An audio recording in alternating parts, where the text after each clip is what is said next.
Welcome to the Untold Tales Audio Anthology's Encore presentation. Written by Dr. Jeffrey A. Robinson and narrated by Melissa Del Toro Schaffner. The Edge. You do realize that you're talking to yourself, don't you? I mean, literally. Matt Tanner leaned back in the console chair, listening to the computer program he had just invoked. I know, he replied softly. The light from the screen was the brightest on the bridge of the nearby empty station. Matt had dimmed all the other lights.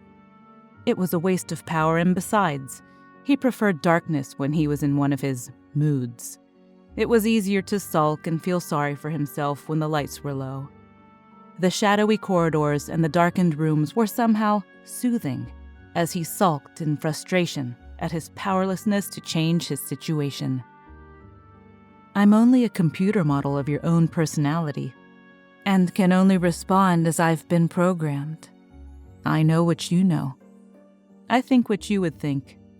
If you're talking to me again because you're depressed, you're talking to the wrong person, and you're only going to get sadder.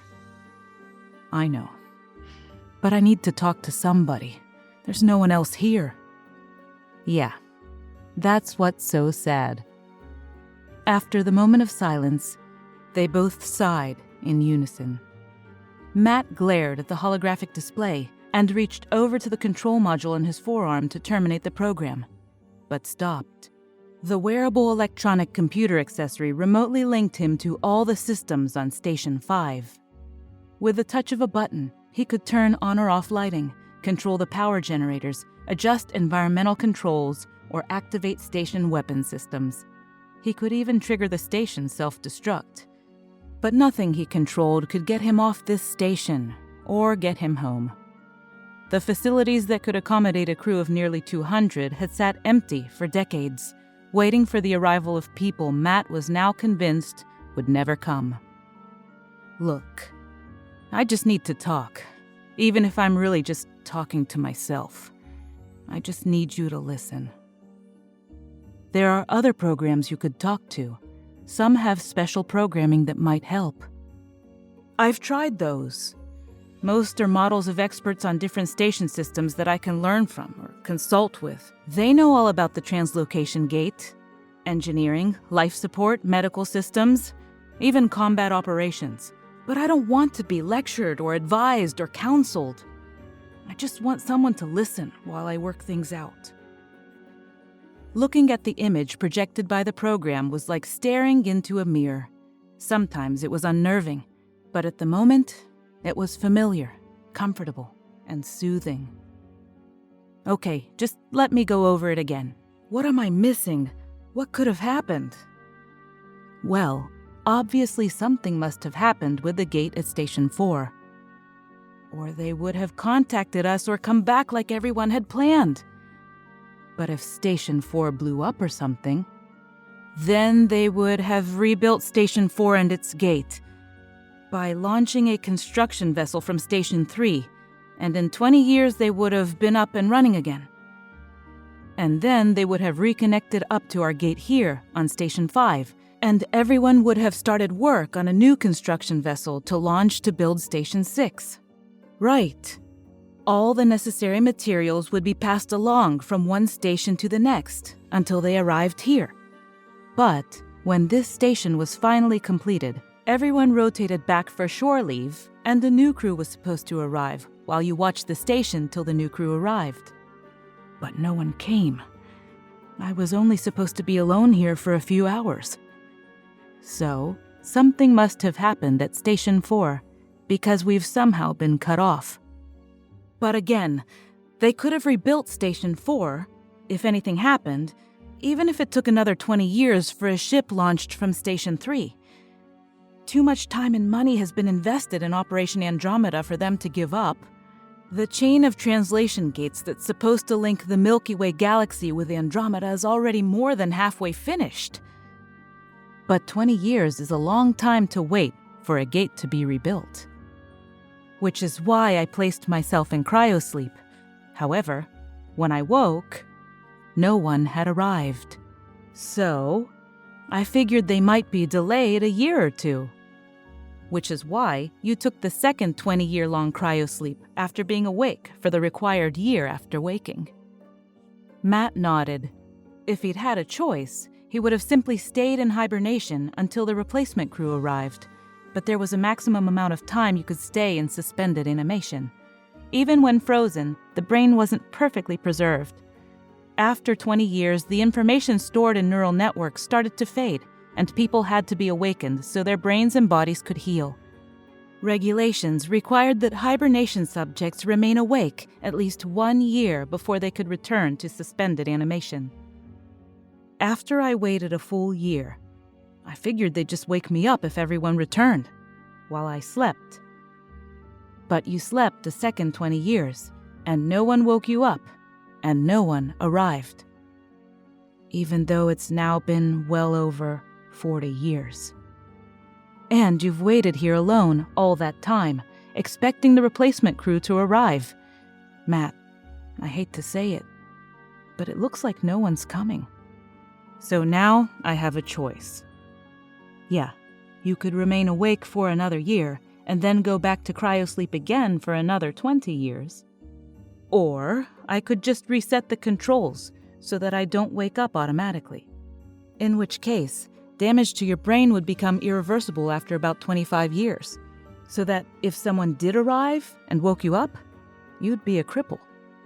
Or I might just never wake up, and I would die. Neither Matt nor the program spoke for several minutes. Finally, Matt said, "At least it would be painless. But you'd never know what happened either. So, what should I do?" Well, you can't leave in the ship that brought you here. It was built at Station 4 and was cannibalized to construct this station and its gate after traveling 20 years to get this far. And I can't build a ship to go back. I don't have all the materials. Right. When everyone here at Station 5 finished building the gate here and activated it, a crew rotation was supposed to occur.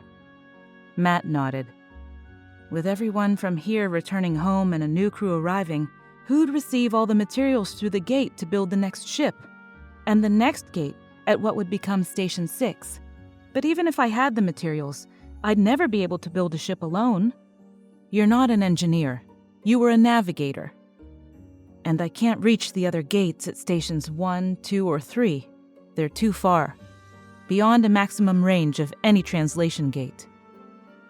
Another long silence interrupted the strange monologue. So, what could have happened to Gate 4? You made a list the last time you were awake.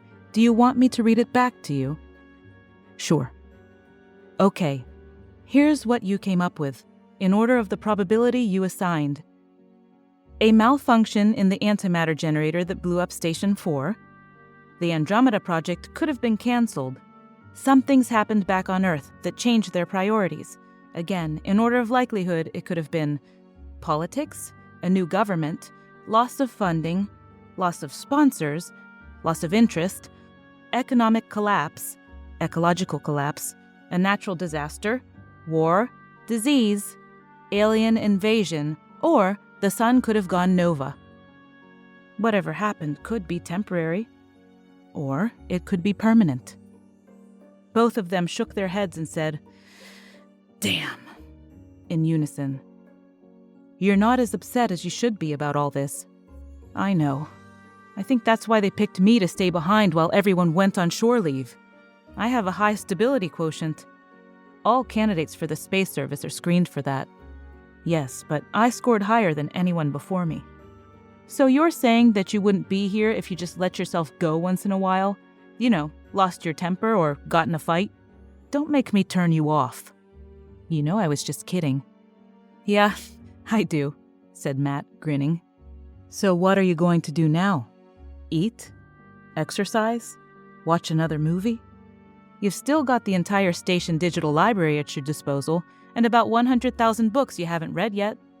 And that's just counting the ones in English. Nah, I'm not in the mood. Sometimes when he was bored, he played video games or used the station virtual reality programs. Last week, he played with the station weapon systems, creating a spectacular pyrotechnic display. But he wasn't in the mood for any of those things today. I think I'll just sit here for a while and watch the stars.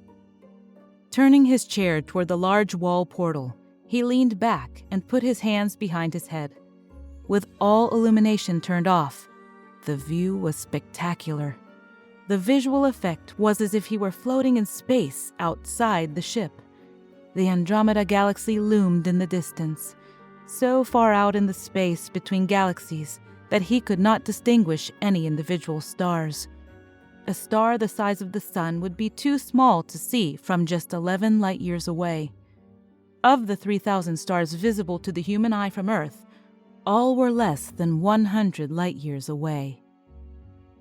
From his vantage point here, he was nearly 1 million light-years away from the nearest star.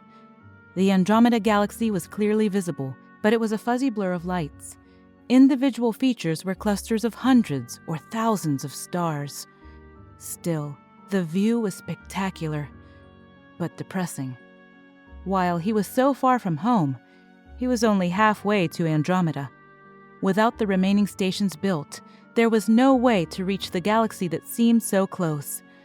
But with the chain of stations behind him broken, there was no way to get home.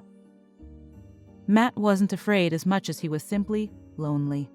While he had spent more than 40 years in cryosleep since everyone left, he had still spent more than a year alone and awake on the station. He really didn't want to die out here alone, literally at the edge of nowhere.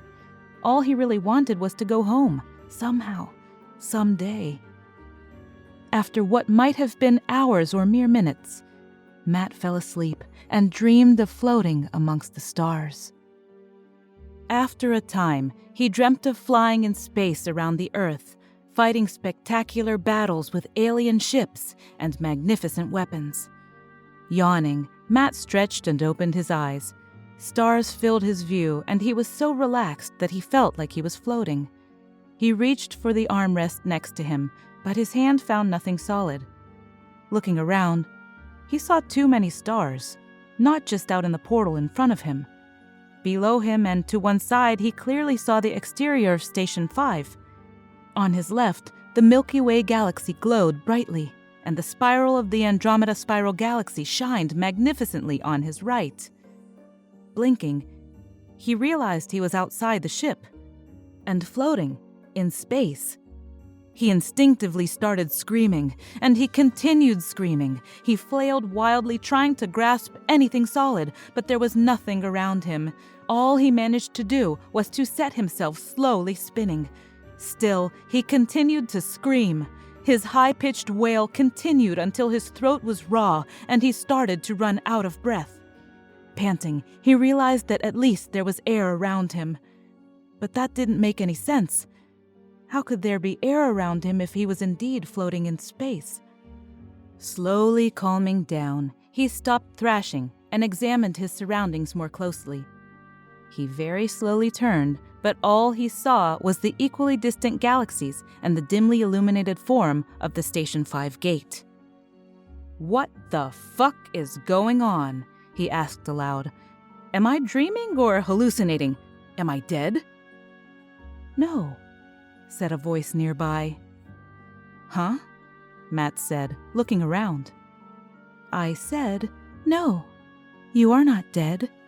At least, not yet." Looking up in the direction of the voice, he noticed an odd group of stars he'd never seen before. Staring closely, he studied them and concluded that they weren't stars. There were too many grouped too close together. After a moment, he recognized that the odd stars were a reflection of some sort, distorted, as if they were bouncing from the surface of a perfectly mirrored sphere. In fact, when he stared closely, he could just make out his own shape in the center of the distorted star field. Turning on a light from the control module on his forearm, he waved the light back and forth and confirmed that something was floating about 20 feet away from him. It seemed to be several feet across, just small enough to cover with the span of his hand when he held it out in front of him. Where am I?" he asked aloud once more. "You are outside your vessel, floating in space. You are surrounded by a bubble of distorted space, not unlike the event horizon of a black hole, without the awkwardness of excessive gravity. Anything can enter the sphere that you are within, like light, but nothing can leave. This retains your atmosphere and keeps you safe." "How did I get here?" asked Matt. "I saw you in the window of your metal habitation and brought you closer to examine you." "But how? How are you talking to me?" "Oh, I simply adjust the size of the sphere that you are in to modulate the air. The vibrations create sounds that you hear. Is this acceptable?" Taking a deep breath, Matt closed his eyes and tried to calm himself. His heart still pounded as if it were going to explode. "This must be an alien that I'm talking to," he thought to himself. "This is some kind of first contact situation. It must be a very advanced race, hopefully benign." For a moment, the memory of dozens of science fiction novels came to mind as he struggled to recall information about aliens meeting humans. Unfortunately, few of the first contact stories he recalled ended well. "Don't panic," he thought. "Just stay calm and keep talking." Hi. My name is Matt. What do I call you?" I hadn't considered that. Is there something you would prefer?" What about Al?" he suggested. For alien, he thought. "That is acceptable. You may call me Al." Is there a reason that you brought me here?" asked Matt. "Well, I thought I might use this approach to talk to you. I haven't had a lot of success talking to members of your species." "So I'm not the first?" "No." "Who were the others?" "Well, first I tried to approach the members of one of your other way stations. Its designation was Station 4. "When did you find them?" "A few years ago, by your reckoning, just after this station was completed. In fact, I have been studying your species for more than a century. Ever since you ventured beyond the limits of your own galaxy in your endeavors to reach another." "Why have you been studying us?" "Because, while I have never approached other sentient life forms before, I have never before encountered a species that could fold space." "Folding?" "Yes, folding space. It's what you do with your translation gates. That is how you move from one place to another, without passing through the space in between. It is basically what I've done to you here. I have always thought that only my species was capable of doing such things. Although your methods are incredibly primitive, it does make your species quite unique." "So, you are very old then?" "By your standards, I am older than you can imagine. By those of my kind, I am still quite young. I am barely 2 cycles old." "Cycle?" "We measure years by the time it takes for our planet to orbit our primary star, which we call the Sun." "Yes, I know. I learned such facts when I learned your language, more than a century ago. As I said, I have studied your kind for a significant amount of time, and I hesitated for a considerable time before I finally decided to approach any of you. Not without cause, by the way." "Why? What happened?" "Well, as I said, I tried to contact those beings on Station 4, but I was not received well. At first, they didn't believe I was a sentient being. They thought I was a hoax or a hologram. So, I demonstrated some of my abilities, and they got quite scared. before we could discuss very much, they blew themselves up. Oh, God, thought Matt. The hostile alien protocols. Back on Station 4, the senior staff briefed everyone on these rules, but frankly, he'd forgotten about them. When the Andromeda Project was started, there were some people back on Earth who were afraid that if aliens took control of the gates, they could follow them directly back home. Thus, one of the highest mission protocols was a self-destruct mechanism that could collapse the antimatter confinement field in a station's power system and obliterate the station so that hostile aliens from another civilization could not get back to Earth. Wow, that explains a lot, he said, fighting to remain calm. Getting upset wasn't going to do anything, and if the alien collapsed the bubble, he would be dead in seconds. What happened then? Well, I pondered the situation for a time, and after considerable thought, I tried once more to communicate with members of your species. This time, I tried to speak with the crew of Station 3. I take it that didn't go well either. No, not really.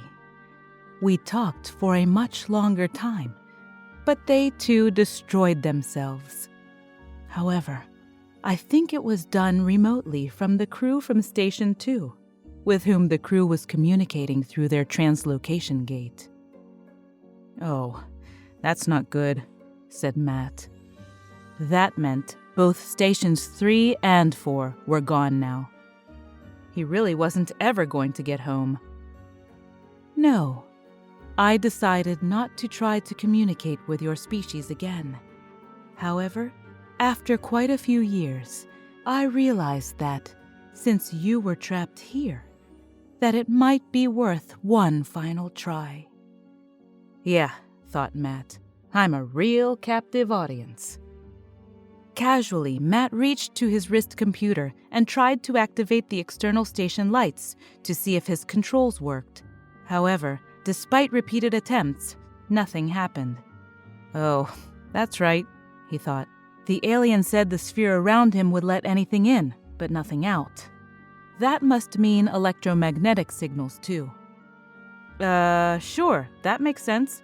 And from here, I can't blow myself up, right? Precisely. There was a long silence. So, what would you like to talk about? Asked Matt.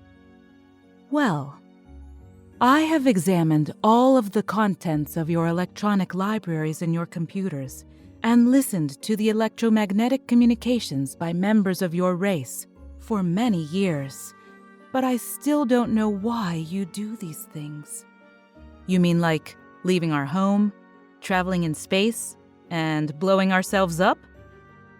Exactly. The logic of these and other activities escapes me. Can you explain? Well, I would, but we're sorta told not to reveal things to other species if we ever met any aliens. But I told you that I already know everything in your computer data stores. I know where your home world is and have examined some of your colonies. Indeed, I think I can safely say that I know more about your species than you do. I estimate that your personal biological capacity for information storage is limited to a few hundred of your gigabytes, while I have perused many thousands of petabytes of information about your kind.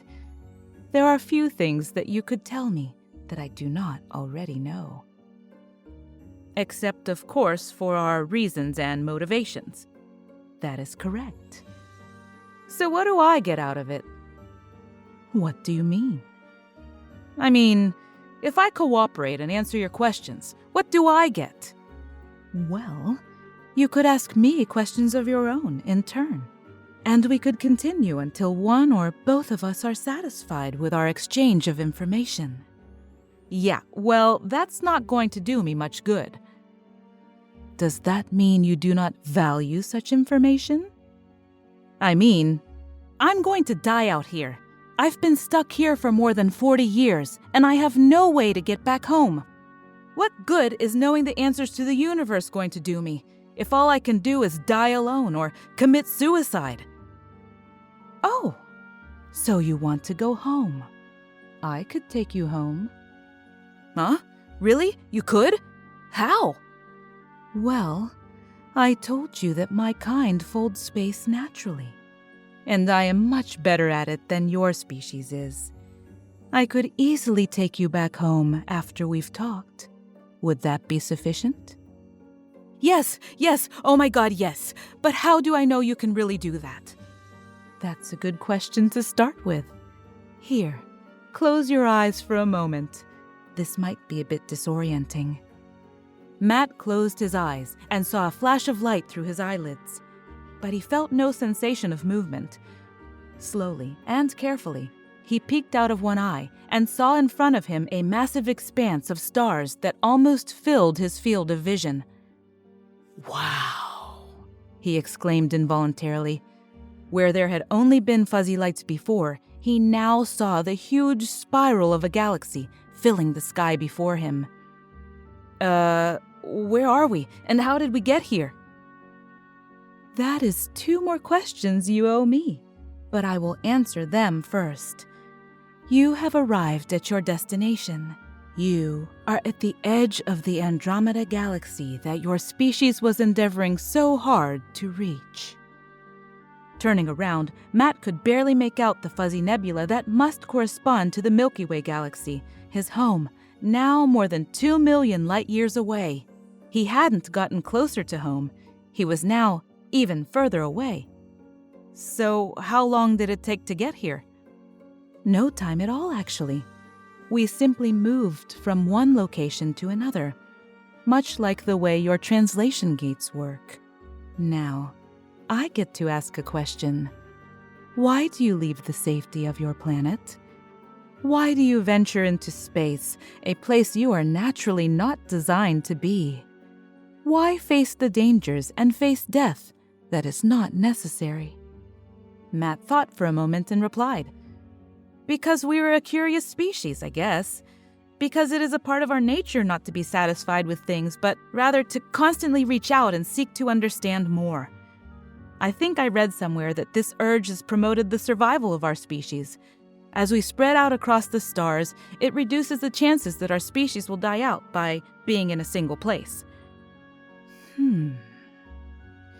I suppose that makes sense. I had considered that you were searching for something specific. But then, why, when you meet a new race, do you destroy yourself with such reckless haste? Matt frowned. Well, that's because we're also a little paranoid.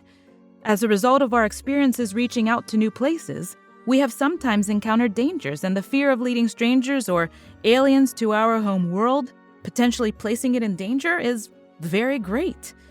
We are curious, but we're also fearful, and sometimes, perhaps too fearful. That is not logical. Those motivations oppose one another. Well, that depends on your priorities. One of the things we fear the most is the unknown, the things we do not understand. But our curiosity drives us to investigate such things anyway. Perhaps if we knew more about you, or if we had encountered you in different circumstances, we would likely act differently. Then perhaps it might be useful for your kind to learn more about me and my kind before I take you back home. Answer another question. What would you need to know to be less afraid? Matt thought for a moment. This was an incredible opportunity. Checking his wrist computer, he confirmed that it was recording. It was always recording what he did. That was one of its primary functions. People would know what happened to him even if he died. The wrist computer would save everything, but he had to keep the conversation going. What questions should he ask? Well, we're relatively new in our exploration of space. We only achieved faster-than-light travel about 800 years ago, and only learned to create stargates about 500 years ago. We've colonized more than 100 different worlds since then, but we're still learning and still exploring. How old is your race? As I said, We are older than you can imagine. While I am a mere 2 cycles old, there are some of my kind that are nearly 1,000. My kind, however, have existed for more than 1,000,000 cycles. Where does your race come from? From our galaxy, the Milky Way, or Andromeda, or are you from further away? We are from outside. Outside what? Outside your universe.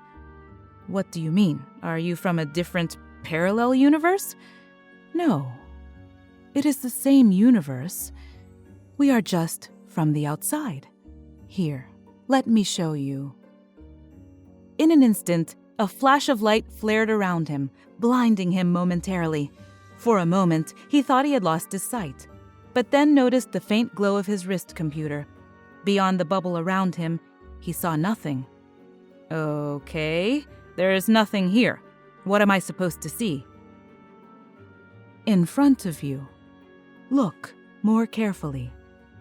I have had to adjust the light frequencies so that they will be visible to you.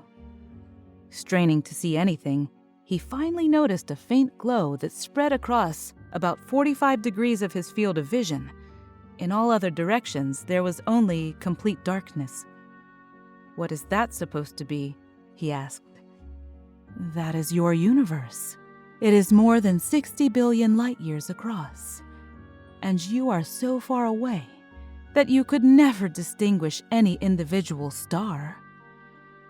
Indeed, you are too far to even see galaxies distinctly. The light reaching you is so phase-shifted due to energy loss that I have had to shift it back to your visible spectrum and amplify it for you. The faint glow that you see are 1 trillion galaxies even too faint to see individually. That glow is every star and iota of matter in your universe, viewed from more than 150 billion light years away. My God, stammered Matt. That is amazing. I know. Ask another question. You said you were 2 cycles old. What is a cycle? Is it the time it takes for your homeworld to orbit its star? We have no home star, and we have no home world. A cycle is the time from when the fires of creation are kindled, until they are rekindled once again. Fires of creation? What do you mean? Here, I will have to show you once more. Again, a flash of light blinded Matt for a moment. After his eyes should have adjusted, however, Matt found himself in complete darkness. There was not even the faintest smudge of light. The only thing he could see was the dim light from his arm telemetry unit. I don't see anything. Be patient. Are you familiar with the scientific theories that your race has regarding the origins of your universe? You mean the Big Bang? He asked. Yes, answered the alien. Look directly in front of you. Without warning, a pinpoint of light appeared. It grew and then burned steadily like a beacon in the night. What is that? That is the moment you called the Big Bang. You mean, yes, we are very, very far away. And this is a point at the very edge of that energy wavefront that heralded the birth of your known universe. It will continue to spread and expand, getting fainter and fainter until it eventually dissipates. Those fires of creation will continue to burn for 1 billion years, creating all the matter that will eventually create all the stars and galaxies within which your species exist. But eventually, they will burn out too. After the embers cool and grow cold, my kind will harvest what remains.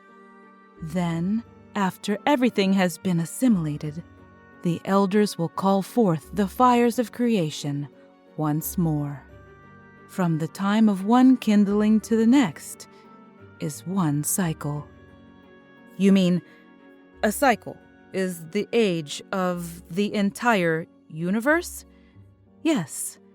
From the time it is born until the fires burn out and cool, until every star is dark and cold. You mean you're billions of years old? Oh, I am far older than that. This far away from your universe, time flows much differently. Our concept of time is very different than your own. It is much more flexible. Your lives are so brief to us that it takes considerable effort to talk to you this way. How many of your kind are there? We are beyond counting. Numbers that large have no meaning. Where are they all? They are very far from here. So far that the wavefront of light you just saw will never reach them. Only the young, the curious, and the most foolish, like myself, come so close as this to creation's fires, for they would destroy us. What do you mean? I thought you visited us for centuries. Yes, but I do not visit personally. My material aspect is very far from here, far out in the darkness where light and energy will never reach. However, as I confessed, I too am young and curious, and I often search in the fires for mysteries to see what might be found. However, to do so is extremely dangerous. From so far away, I only warp space enough to create windows that I can peek through. I could never truly visit your universe. I would be destroyed long before I got close. Destroyed? How? I have read all of the technical books in the digital libraries of your stations. Are you familiar with the fifth state of matter? You mean solid, liquid, gas, and plasma? That is 4. I am referring to the 5th. What happens when matter gets very, very cold? Racking his brain, he remembered something about supercold atoms. I think it was called a Bose-Einstein condensate. When matter gets very, very close to absolute zero, atoms stop moving and they get bigger and overlap one another. That is correct. What would happen to atoms if they became infinitely cold? Well, I guess they would continue to become fuzzier and become infinitely large. Matt's jaw dropped as he realized what Al really was. You mean your race is made from that kind of matter? That's why you live so far out in the dark? It needs to be very cold where you are, right? Correct. We are made of matter, but energy, even the tiniest amount, would destroy us. Thus, we live further away from you than you could travel in the duration of 1,000,000 cycles. But you triggered the Big Bang, didn't you? And your kind has done this over and over before. Why? As I said, we need matter. We are made of matter, though very, very cold by your measures. When the fires of creation cool, we take the matter that has cooled and draw it into ourselves. It is how we feed and grow. Then, when it is time, we light the fires again to create more matter. So you're immortal? No. We live a long time, but eventually even we die. One of the scientists in your libraries touched on the truth. Energy is the enemy of life. The colder a life form, the longer it lives. Energy damages the order of matter, breaks it into pieces. Energy causes entropy and chaos and decay. When all energy is gone, true order remains. Nothing changes except thought itself. So you must think fast. Your brains must be like superconducting computers. Yes, your scientists often speak of quantum computers, and they have even built a few. But they only work at very, very low temperatures, don't they? That might best describe what we are. Matt stared at the point of light in the distance, half wishing he could see more, but he was getting afraid. He was too far away, and felt the darkness closing in on him. "Do you have any more questions?" the alien asked. "No, but I know I will regret saying that. Do you have any questions, Al?" "Oh, many, but you have clarified for me how to approach your kind, so that I can eventually continue my conversations with your kind. I will have to appear in a far less threatening manner. Perhaps I will have to let your kind discover me. In your own time, I'll think of something. Your species is unique, as far as I know. I will discuss this with others of my kind. So, do you want me to take you home now?" "Yes, I guess so," he said.